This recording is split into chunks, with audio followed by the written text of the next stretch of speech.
آگے اللہ تعالیٰ فرما رہا ہے وَإِذَا جَاءَتْهُمْ آیَةٌ، جب ان کے پاس کوئی نشانی آتی ہے، بولیے کوئی نشانی، حضور کا کوئی معجزہ آتا ہے، نبی کریم پڑھیے صلی اللہ علیہ وآلہ وسلم کی عظمت ظاہر ہوتی ہے تو قالو، یہ الماری سٹ کے چھٹے گا تھلے، قالو یہ کہتے ہیں لن نؤمن حتی نؤتا، لن نؤمن کہتے تھے کہ ہم اس وقت تک ایمان نہیں لائیں گے، حتی نؤتا مثل ما اوتی رسول اللہ، جب تک کہ ہم پر بھی وہی نہ اترے جو رسول اللہ پر اترا ہے، معاذ اللہ۔ سمجھ رہے ہیں؟ یہ متکبر ہوتے ہیں، یہی وہ متکبر ہیں جب مولوی ان کے پاس زکاتیں لینے جاتے ہیں، صدقات لینے جاتے ہیں، حالانکہ زکوٰۃ دینا کوئی سخاوت نہیں ہے، وہ تو مال کی محل ہے، صدقہ بھی مال کی محل ہے، پر وہ لوگ زمین پر پاؤں نہیں رکھتے کہ یہ ہے مفتی، یہ ہے فقیہان عالم، یہ ہے علامہ صاحب، یہ ہے مفسر قرآن، یہ ہے مبلغ اسلام، جو ہم سے محل مانگنے آیا بیٹھا ہے۔ نہیں سمجھے ہو، نہیں سمجھے ہو، یہ ہم سے محل مانگنے آیا بیٹھا ہے، اس میں کیا خوبی رہی، اس میں کیا کمال ہوا؟ پھر کچھ ملوانے وہ بھی نکلے جنہوں نے ایران سے پیسے کھا کر مسئلہ ہی بدل دیے۔ ابو بکر صدیق رضی اللہ عنہ کی جگہ مولا علی کو لے آئے، مولا علی پاک کی جگہ پر سیدنا صدیق اکبر پاک رضی اللہ عنہ کو لے آئے، اور وہ اوپر سے سنی بھی ہیں، نعرے بھی لگاتے ہیں۔ اب ہم ان کے خلاف بات کرتے ہیں تو آپ جیسے لوگ اٹھ کے کھڑے ہو جاتے ہیں، جی یہ کیا کر رہے ہیں آپ، وہ تو پکے سنی ہیں، وہ بھائی سنیت کے لبادے میں وہ یہودیت کا زہر پھیلا رہے ہیں۔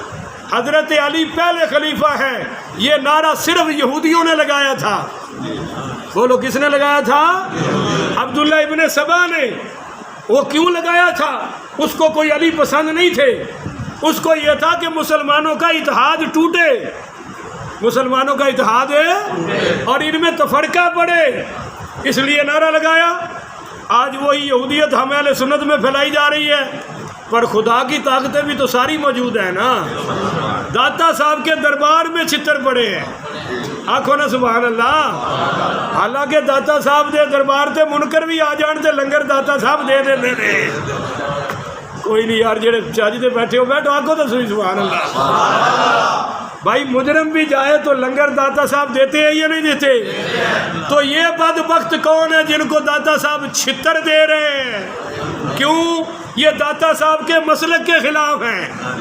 اگر ان کو وہاں تقریر کرنے کو ملتی، انہوں نے کہنا تھا حضرت ابو طالب علیہ السلام اور داتا صاحب لکھ گئے ہیں کشف المعجوب شریف میں کہ ابو طالب نے کلمہ پڑھا، بولو وہ مسلمان ہیں۔ اس لیے داتا صاحب نے کہا تقریر نہیں کرنے دوں گا، لنگر بھی نہیں دوں گا، صرف چھتر ہی دوں گا۔ حالانکہ وہاں ہندوؤں کو بھی مل جاتا ہے، بولو ہندوؤں کو بھی مل جاتا ہے۔ بھائی میں مسجد میں بیٹھا ہوں، مجھے بچپن میں بڑی مار پڑی حفظ میں، اور میں حالانکہ وہابی تھا، دربار کے بڑا خلاف تھا، پر پھر بھی 8 دن داتا صاحب کے دربار پہ لنگر کھاتا رہا ہوں۔ داتا صاحب تو دیتے ہیں، بولو تو یہ کون ہے جو لتر کھا کے آ گئے؟ پتہ چلا کہ یہ ان سے بھی گھٹیا تھے، کیونکہ وہ جو بد عقیدہ جاتا ہے اس کا نقصان اس کو ہے، اور یہ داتا صاحب کے اسٹیج پر بیٹھ کر یہودیت پھیلا رہے تھے، اس لیے داتا صاحب نے اپنے در میں ان کو قبول ہے۔ اب ہم بات کرتے ہیں، آپ کہتے ہیں نہیں جی نہیں وہ تو یہ ہو رہا ہے۔ تو یہ جب متکبر قسم کے لوگ انہوں نے حضور کو دیکھا تو کہنے لگے جو اس پر نازل ہوتا ہے وہ اللہ ہمیں کیوں نہیں دیتا؟ مال کے بل بوتے پر کہا، اللہ جواب آیا، اللہ اعلم حیث یجعل رسالتہ، اللہ بہتر جانتا ہے اس دل کو جہاں وہ اپنی رسالت کو رکھتا ہے، بولو جہاں وہ اپنی رسالت کو۔ یہ آیت نمبر 124 ہے، اس میں رسول اللہ ما اوتیا رسول اللہ، آگے پھر اللہ، 2 بار آ رہا ہے اللہ، بولیے کتنی بار آ رہا ہے؟ 2 بار۔ اب آپ کو ایک وظیفہ بتانے لگا ہوں، جاگ کے سن لیں۔ جو شخص جمعے کے دن سورہ عصر کے بعد نماز اس سورۃ الانعام کی تلاوت کرے اور یہاں پہنچے اور پڑھے ما اوتی رسول اللہ، آگے نہ پڑھے، یہاں رک کر جو دعا مانگے گا اللہ قبول فرما لے گا۔ اور ایمانداری کی بات ہے، میں بچپن سے اس کو آزما رہا ہوں، جب بھی مشکل آئی ہے پڑھ کے مانگی ہے، اللہ نے ضرور مدد فرمائی ہے۔ آپ بھی اس کو نوٹ کر لیں، جب بھی کوئی مسئلہ ہو دعا مانگے بعد میں سورت پوری کر لیں۔ بولو سورت پوری۔ اے نہ ہوئے کہ کسی بندے دی چابیاں گواچیاں سن، امام اعظم ابو حنیفہ رحمۃ اللہ علیہ نے فرمایا 2 رکعت نماز نفل پڑھ، تجھے یاد آ جائے گی۔ انہوں سجدے دی یاد آئیاں اتنے ہی چھڑ کے نس پے، اور کیا یاد آ گئی ہے؟ ایسا نہیں کرنا، دعا مانگنی ہے اور بعد میں سورت پوری کرنی ہے۔ اللہ اعلم حیث یجعل رسالتہ، اللہ جانتا ہے کہ اس نے کس دل میں رسالت کو رکھنا ہے۔ سیدنا عبداللہ ابن مسعود فرماتے ہیں کہ جب اللہ نے دل بنایا نا، دل سارے دلوں پر نظر ڈالی، سب سے اعلیٰ دل پیارے مصطفیٰ کا نظر آیا۔ قلب محمدی، پڑھ کے لے آیا، قلب محمدی سب سے اعلیٰ تھا، اللہ نے اس میں نور نبوت رکھ دیا۔